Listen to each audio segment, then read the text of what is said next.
Assalamualaikum anak-anak. Pada kali ini kita akan melanjutkan pembahasan kita, yaitu tentang khalifah terkenal dinasti Ayyubiyah. Yang pada kesempatan kali ini kita hanya akan membahas Salahuddin Yusuf al-Ayyubi, Malik al-Adil Saifuddin, Malik al-Kamil Muhammad. Baik, yang pertama adalah Salahuddin Yusuf al-Ayyubi. Beliau dilahirkan di kota Tikrit, Irak pada tahun 532 Hijriah bertepatan dengan 1138 Masehi. Beliau wafat tahun 1193 Masehi, kemudian dimakamkan di Masjid Umayyah di Damaskus, Suriah. Masa kekuasaan beliau antara tahun 1174 Masehi sampai 1193 Masehi.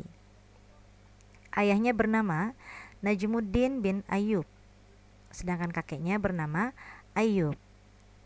Penamaan dinasti Ayyubiyah diambil dari nama kakek beliau, yaitu Ayyub, menjadi Ayyubiyah.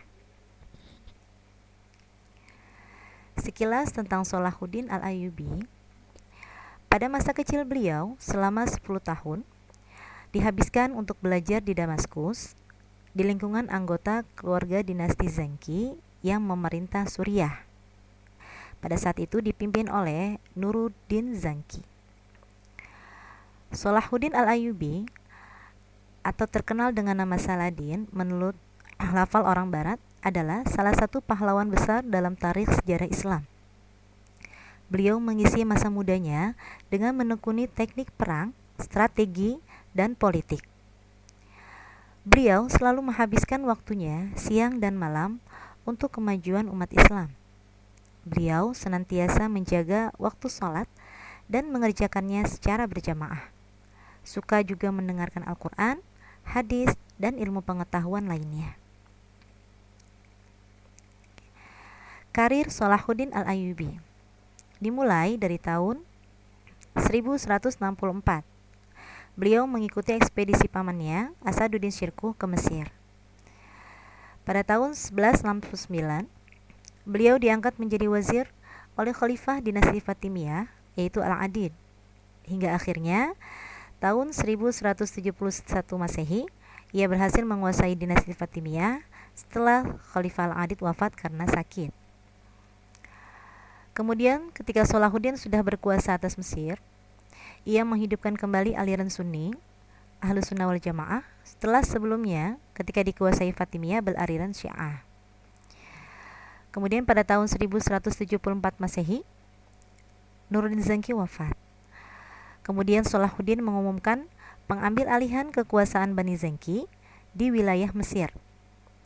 Kemudian ia merebut Suriah dari tangan Ismail, putra Nuruddin Zanki. Maka selanjutnya Salahuddin menjadi pemimpin tunggal atas dinasti Ayyubiyah. Pada tanggal 2 Oktober 1187, Salahuddin berhasil merebut kembali Al-Quds atau kota Yerusalem dari tangan pasukan salib, di mana di dalamnya ada Masjid Al-Aqsa, yaitu masjid suci ketiga bagi umat Islam. Selanjutnya pada tanggal 2 November 1192 diadakanlah perjanjian di Ramallah antara Salahuddin dan pasukan salib. Isi perjanjian tersebut antara lain, Baitul Maqdis dan Yerusalem tetap berada di bawah kekuasaan kaum muslimin. Tetapi bagi umat Kristen yang ingin berziarah diperbolehkan dan tidak akan diganggu. Daerah pesisir Akka dan Yafa menjadi daerah pasukan salib, dan harta orang-orang Kristen semasa perang akan dikembalikan kepada mereka. Tidak lama setelah gencatan senjata tersebut, yang akhirnya dengan perjanjian di Ramallah, tahun 1193 Masehi, Salahuddin wafat. Ya, wafatnya di Damaskus, Suriah. Yang kedua adalah Malik al-Adil Saifuddin. Beliau adalah saudara bungsu Salahuddin al-Ayyubi. Namanya Saifuddin bin Najmuddin bin Ayyub. Lahir tahun 1154 di Damaskus. Al-Adil menjadi penguasa keempat dinasti Ayyubiyah. Pemerintahannya berlangsung dari tahun 1200 Masehi sampai 1218 Masehi dan berpusat di Damaskus.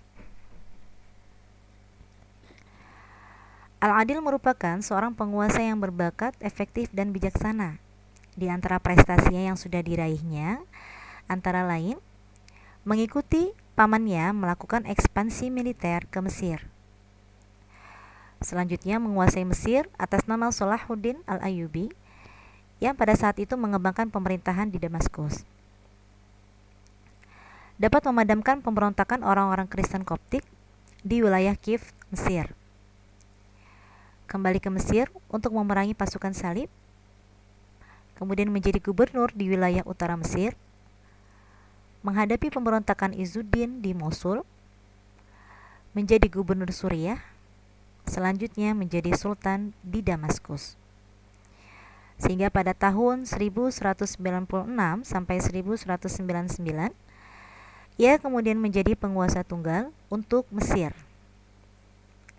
Yang selanjutnya menghantarkan ia memimpin Ayyubiyah dari tahun 1200 sampai 1218 Masehi, yaitu sampai waktu wafatnya beliau.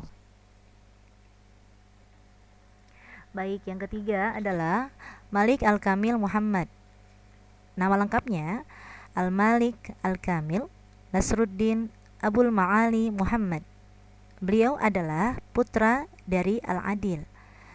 Berkuasa setelah ayahnya wafat, yaitu tahun 1218 sampai 1238.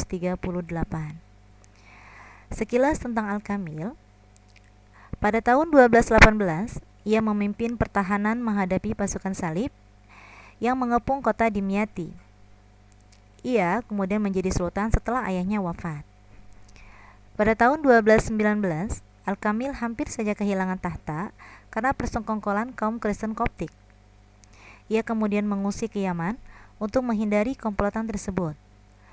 Persekongkolan itu berhasil dipadamkan oleh saudaranya bernama Al-Mu'azzam yang sedang menjabat sebagai gubernur Suriah. Pada bulan Februari 1229, Al-Kamil menyepakati gencatan senjata selama 10 tahun dengan Frederick II, yang merugikan umat Islam. Isinya antara lain, ia mengembalikan Yerusalem dan kota-kota suci lainnya kepada pasukan salib. Kaum muslimin dan Yahudi dilarang memasuki kota tersebut kecuali di sekitar Masjidil Aqsa dan juga Masjid Umar. Al-Kamil wafat pada tahun 1238 Masehi, yang kedudukannya kemudian digantikan oleh Shalih Al-Ayyub. Nah, pada masa Shalih Al-Ayyub ini, alhamdulillah kaum muslimin bisa mendapatkan kembali kota Yerusalem dan kota-kota suci lainnya dari tangan pasukan salib. Selanjutnya, prestasi Al-Kamil diantaranya adalah yang pertama, memimpin pertahanan dalam menghadapi pasukan salib, membangun saluran irigasi dan membuka lahan-lahan pertanian, menjalin hubungan perdagangan dengan Eropa, yang terakhir menjaga kerukunan hidup beragama antara orang Muslim dan orang Kristen Koptik. Alhamdulillahirabbil alamin. Demikianlah penjelasan sedikit dari Ibu tentang khalifah terkenal dinasti Ayyubiyah. Semoga kalian semua dapat memahaminya dengan baik. Apabila masih ada yang kurang paham, bisa dibuka lagi penjelasan ini atau bisa langsung WA ke Ibu atau juga bisa tulis di komentar. Selamat belajar anak-anak. Akhirul kalam. Assalamualaikum warahmatullahi wabarakatuh.